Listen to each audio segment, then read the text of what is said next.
The following is a program of the Santa Barbara County Education Office. To learn more, visit sbceo.org.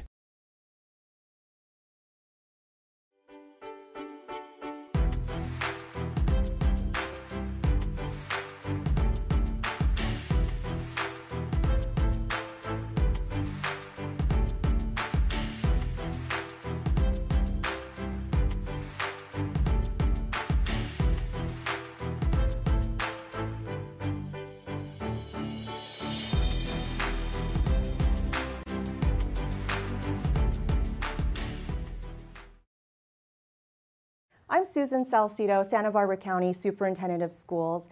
I'm so delighted and honored to introduce our guest today, Santa Barbara Chief of Police, Luhnow. Lori, thank you so much for joining us today. You come with such a background and experience from San Diego, and have been here as our police chief for 1 year now, and we're, again, so honored to have you. Thank you.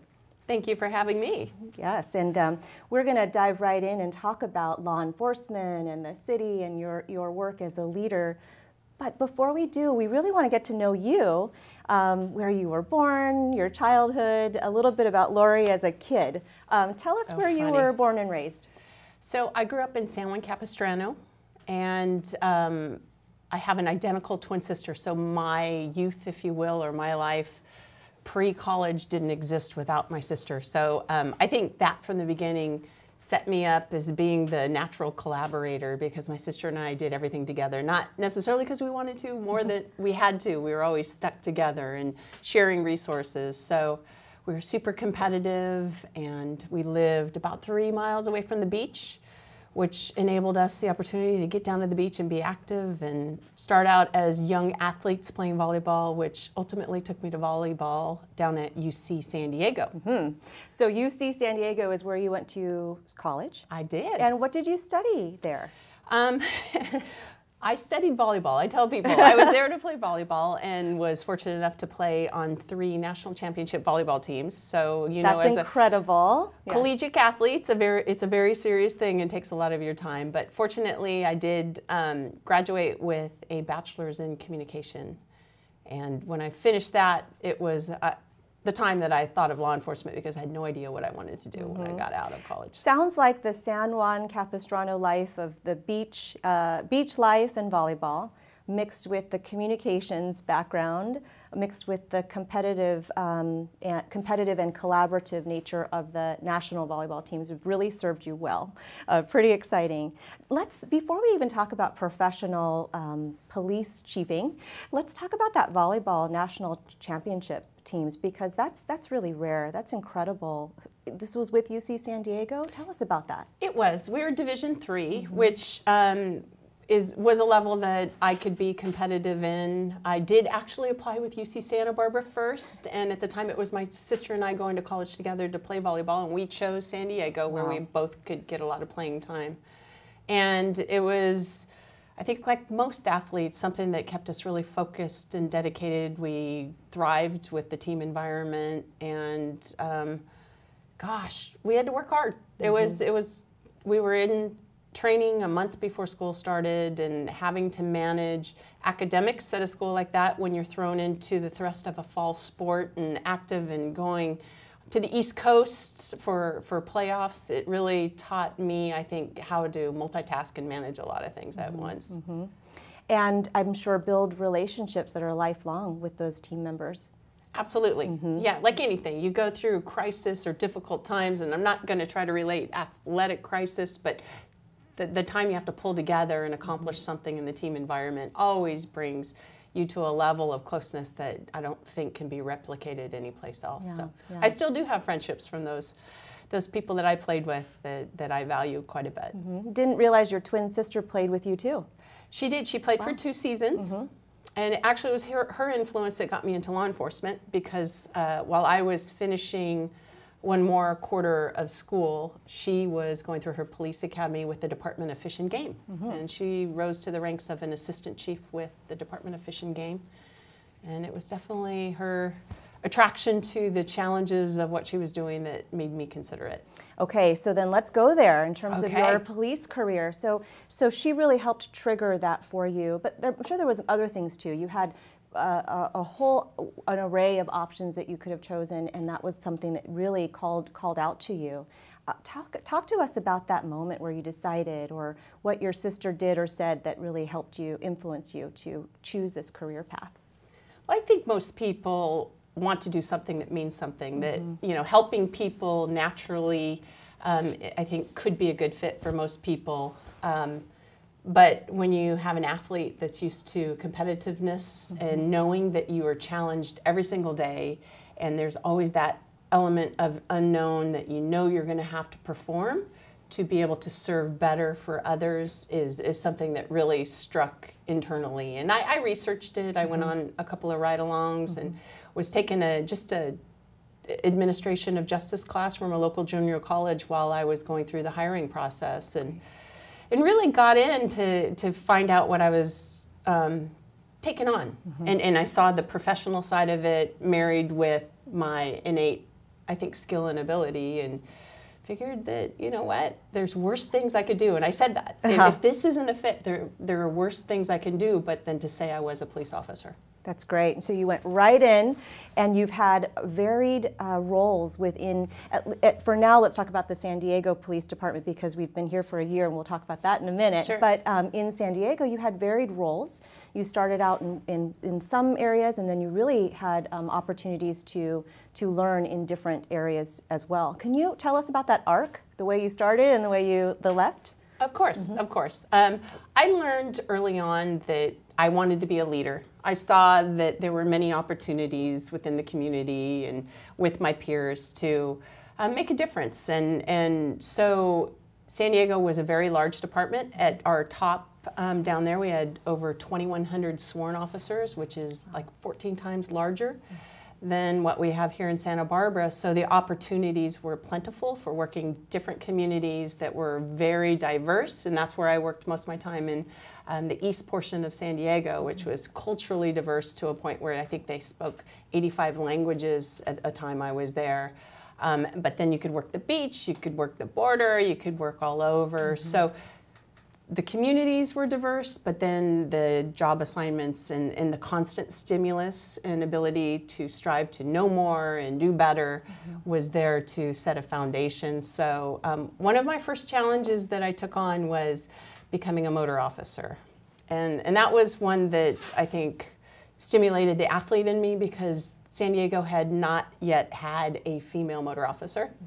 And it was a physical challenge, and one of the requirements from the beginning was that you had to be able to lift that motorcycle up off the ground, because you had to rely on yourself. And I got through that, and then it was a matter of just training and the credibility that brought with it for me for tackling one of those physically demanding jobs. I think set me up in my career, because I had developed a reputation of being able to handle some physical aspects of the job, and then being able to, I'm not going to say win over a unit of 50 men that didn't have women working around them, but the ability to, I think, capitalize on that and really develop more friendships from a big brother kind of perspective served me farther than I could have ever imagined, because they were really senior officers and they advocated for me.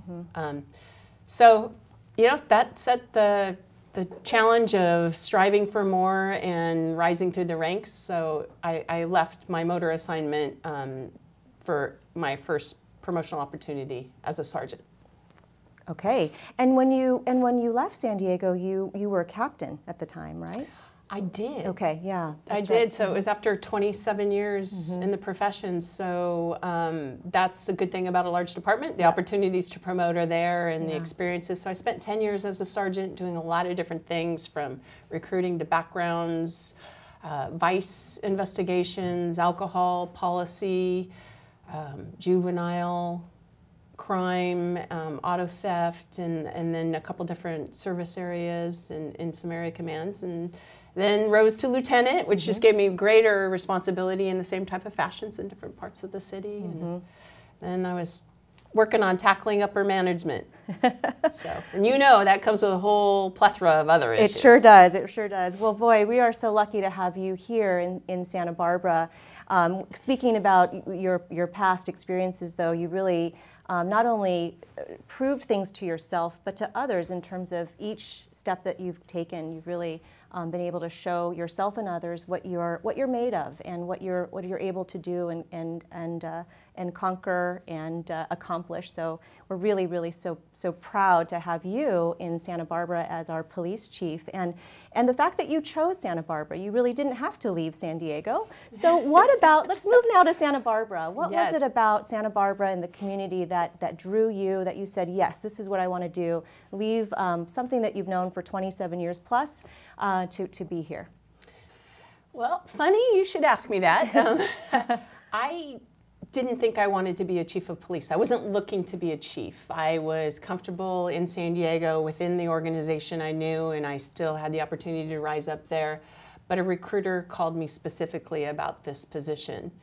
And at first, I admit, I said thank you, but no thank you, because I wasn't interested in moving. And my other half at the time was from a military background and really talked to me a lot about giving back and the responsibility that goes with my profession, and the fact that I should remain open to looking at it to see if it is something that I would be suited for, that the community needed, and gave me that greater kind of vision of giving back. And so with that, I visited the community and visited with a lot of officers. Actually, there were 4 different visits I made to vet out that I felt that I was good for the community, meaning that I had the experience and the experiences that would benefit the issues and concerns that I would be taking on. So it was easy to say Santa Barbara was a fit, as you mentioned, from my beach and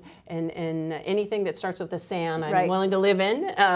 I have to be honest, I probably wouldn't have moved to San Bernardino if they were calling for the chief's job. But it was the fact that this was an intimate community. I grew up in a small community in San Juan Capistrano. I'd been living in Coronado and San Diego, so the allure of a small town feel was something that I felt better suited for anyway, because it was about relationships for me. And I developed some good ones while I was going through the process that encouraged me to continue. And I knew more than anything that chiefs positions, especially these days, are about fit, not necessarily your experience as a whole and where you came from. So I just threw faith into the process and understood that it was competitive. I would give it my best, and if I was intended to be here, then that opportunity would present. So after a good 4 or 5 month process, that opportunity presented.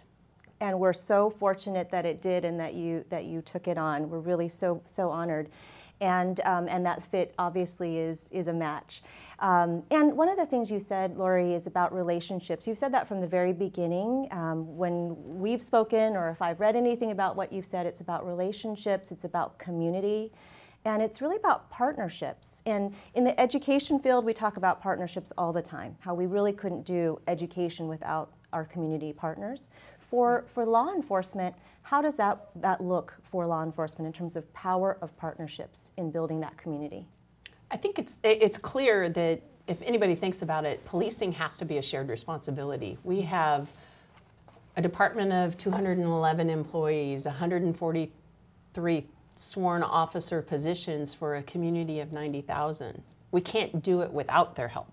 And we can't be successful at what we do unless the community partners and tells us what their priorities are. And that's the foundation of community-oriented policing. So everything we do is about, I believe, force multiplying and getting the information, developing the relationships that give us the trust and the legitimacy in what we do, but also the information we need to be successful and do the best that we can for our community and public. And part of the community and bringing that in, sounds like you're bringing in volunteers, not even just staff and business partners, but volunteers to support the police department. Tell us about that. What is that initiative and what does it look like?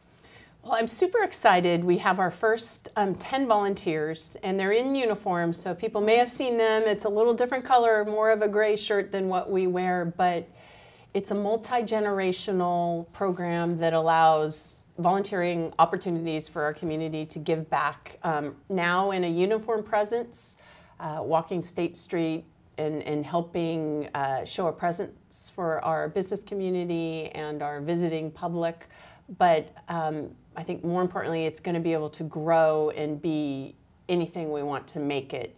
You know, there's tons of people in Santa Barbara that want to give back and want to keep this community great. But I'm excited to say that 2 of our volunteers right now are former professors at UCSB. Fantastic. And with that, I want to embrace that experience that they have, and we are finding new creative ways to tap into their passions that they have used. And for example, one of them is a expert in the effects of media on children, and if we didn't tap into that and use it to our benefit to help educate the community, then I think we'd be crazy. So we'll be farming out different tentacles of our program as it exists right now. We're making sure we are able to institutionalize it and get our protocol in order. But I see in the very near future that we're going to be using those volunteers to assist us with some tasks that some of our officers were doing, I should say, that took away from our greater vision of really policing to our full capacity. Got that. So we'll look forward to that in the future for sure. And one of the things you're talking about is bringing community in. The other thing I hear about is your presence in terms of bringing the force out, being out in the community. It sounds like you've been building a little bit more of your team and wanting to get more visibility out into the community. Is that something that you're working towards? Absolutely. Okay. So this last year we've worked really hard at our community engagement initiatives. I was able to bring in a public engagement manager position. I didn't backfill my deputy chief position, the number 2, which meant that I'm probably taking on more than the last chief was used to taking on, as well as my captains. But with that, we're able to have a higher level engagement and strategy as our position rolls out a little more, I should say. But we have partnered with several community groups to start some programs for our newer officers coming in that lay out some opportunity for some bilateral exchange of perceptions, hopes, dreams, and it really gets at the root of where we need to be as a policing entity now, and that is a transparent, accountable force that is viewed as a part of the community, not the opposing force, if you will. So everything we're doing is, in my mind, working towards building up that social capital to ensure that we're going to have a safe community for everybody. Such a great vision. Thank you so much for sharing that with us in such a succinct way. I can't wait to see what happens in Santa Barbara under your leadership. And Laura, you've been in the police business for many years, and I would assume that things have changed over time from when you started to where you are now, whether it's as a police officer or somebody who's working for the police department, and even in communities. So there's a multi-track in terms of this question, but how have things changed, both for police and for communities? Well, when I came on in December of 1988, there was a strong push for that community-oriented policing concept. And I think what it was philosophically and how it's rolled out now, if it's rolled out properly, is completely different. But what happened in between was basically 9/11, 16 years ago, coming up in another week here. And that kind of brought back a militant approach to our policing tactics, because we in the United States recognized that we could be victims of terrorist attacks. So you saw a lot of the military influence in a lot of police agencies with the equipment they had and the preparedness for terrorist attacks. But then we had some very public incidents that, now with video cameras and whatnot, that the community questions our actions, that really highlighted the need for us to be more transparent in what we do. So we're back, I think, in a direction that really embraces community-oriented policing, but on steroids.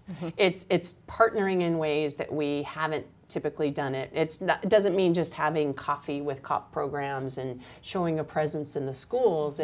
I think it's capitalizing on our local academic researchers, and right now we're presenting implicit bias training within the organization, and we partnered with Just Communities to bring in a researcher to look at that and to enhance the minimum state training that we're going to be required to take. So I think it's pushing it one step farther and recognizing that we truly need to be one with the community and work with them if we're ever going to be successful. Sounds like the shifts really have taken place, sometimes reactive shifts, but right now very proactive, meaningful, intentional shifts to really engage in the community and serve the population we serve. So really a different arc over the last few decades that you've been working with the police force. Thank you for that bit of history and understanding too. So Lori, tell us, if we zoom out, tell us some of the best parts of your job. Helping people. And we've had 2 incidents this last year that highlight that. Oftentimes, police officers don't get to feel good about what they do because they don't see the end result. Whether, you may help a victim take a report and not exactly know where the crime case goes to see if, the suspect was held responsible for many reasons. You lose touch with that. But there are those few occasions where you do get to put a face with somebody you helped and see the positive effects. And one in particular, we had a homeless individual that had been in the community for 10 years, and our officers knew her, and she was in housing at PATH and would reach a point where she needed to take a trip to Cottage Hospital because of a medical condition. And it was during a visit that she disclosed a name that they hadn't been used to hearing, and after some extensive computer research, they recognized that that person had been missing for 10 years. She had been presumed to be somebody else because of a name that she gave many years ago. Well, she had a traumatic injury, brain injury, that didn't allow her to remember who she was or anything, and she had 4 adult children who had been looking for her for 10 years. So to see that reunification and to see how she changed and lit up with finding her family, made it all worth it, made our whole restorative program worth it. The crime victims that we get that come back and say thank you because we were able to affect their life and save their lives, make it all worthwhile. We don't do it for anything other than the honorable intentions, and it just gets validated when you have those opportunities to hear a thank you and see a smile. Such an impact, true impact on people's lives and the lives of their families and on and on. So really, really incredible. So Lori, you as a police chief in Santa Barbara are a leader in every sense of the word. And it's really incredible to sit across from you and know your impact on the community. When you think about leadership, how do you define it? What does that mean to you? Wow. Definitely standing up and doing the right thing regardless of politics and I think some unpopular decisions. You have to rely heavily on your ethics and be willing to take a stand. That's the value. I joke with my boss, who's the city administrator, and he'll repeat the story if asked. Every Tuesday I show up at city council, I walk up to him and say, hey, is today the day? Do you want to fire me? He trusts me to do the job, and I'm glad he has confidence in me, but I'm going to do what I think is right based on my years of experience, and I want to be able to stand on that, knowing that. So I think it's also important to realize that it's people that give you your power as a leader. It's not the position. And, authority will get you so far, but it's truly your relationships and people that get it done. So I want to say giving everything I can back to the people that do the hard work every day and honoring them is something that's key in leadership, because I wouldn't be successful if it weren't for my people. And again, it's really not me being successful, it's they that are doing the job every single day, that on the street, the way we want it to be done, that makes us all a great community. You represent the leadership, you represent the city, law enforcement so well, and yet we just all know, without even having to hear the day-to-day, how much you must have on your shoulders and in your head too, in thinking. So it's important to relax and get some balance at some point.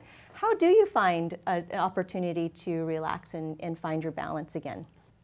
It's important for me. I've always been an athlete, and it's important for me to make sure I am my best self when I come to work.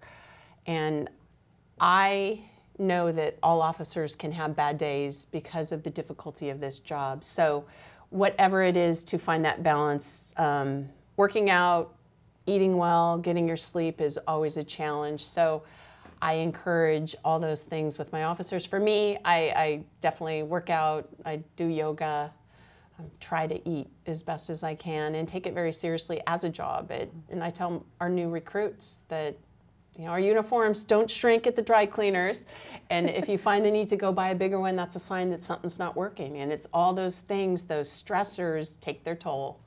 Unfortunately, there's a lot of cancer within our profession with our employees, and it's something that needs to be taken seriously. So for me, it's always a challenge, but it's finding the time on the weekends to reconnect with the whole heart, mind, and body. Good. Yeah, and you know, I said heart first because that's something that it's the mindfulness and connection with those around us that keep us all safe and sane, I think.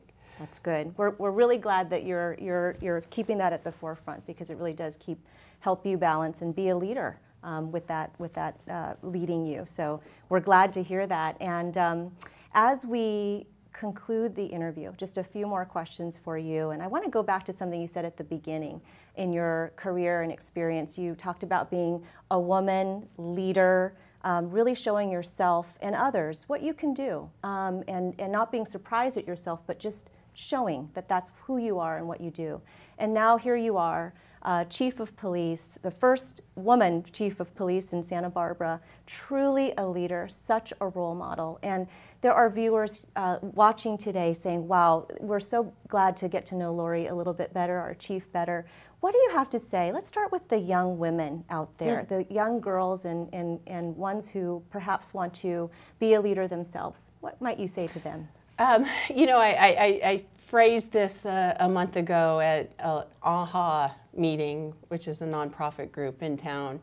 I was fortunate to grow up with a mom that didn't put restrictions on me for what I should do, but more importantly, didn't put restrictions on me for what I shouldn't do. And she just supported me throughout the whole effort. So I didn't grow up thinking I couldn't do something.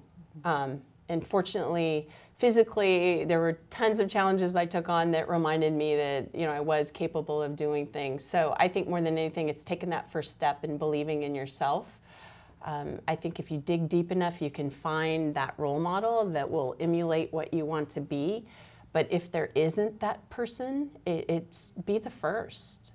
I didn't tackle things because I was the first. I tackled things so I wouldn't be the last, as far as I'm concerned. And if anybody could drive any encouragement from anything I accomplished, I was glad to be able to put it out there. So yeah, don't put limits on yourself, because you're the only one doing it. I love it. Chief Luhnow, thank you so much for this time with us, and thank you really not just for the time, but for your leadership, the fact that you are a role model, but truly a beacon of who we want to be as a leader for our law enforcement in our community. Thank you so much for what you do. Thank you, and thank you for what you do. Thank you. I'm Susan Salcido, Santa Barbara County Superintendent of Schools. Thank you so much for joining us today for this edition of Local Leaders.